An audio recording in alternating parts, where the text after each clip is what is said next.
গতকালকে এক আমাদের আমি ঠিক মানে বিভিন্ন পত্রিকার রিপোর্টে দেখেছি, বিভিন্ন ফেসবুক পোস্টে দেখেছি একটা সংবাদ যেটা এক ধরনের ভুল বোঝাবুঝির তৈরি করছে।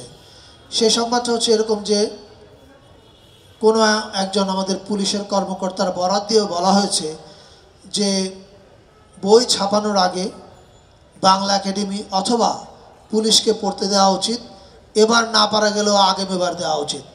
এটা অবিশ্বাস্য, এটা হাস্যকর, এটা আমাদের সরকারের নীতিমালার আশেপাশেই নাই।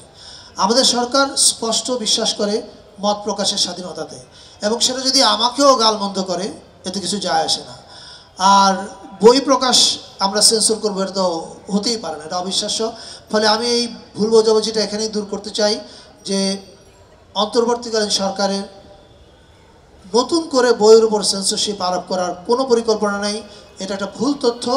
এটা ওই পুলিশ অফিসার যদি বলে থাকেন, এটা উনি ওনার ব্যক্তিগত ভাবনার কথা বলেছেন, এটার সঙ্গে আমরা একমত নই, এবং আমরা কোনো ধরনের বইয়ের সেন্সরশিপ বা কোনো মত প্রকাশের সেন্সরশিপে বিশ্বাস করি না।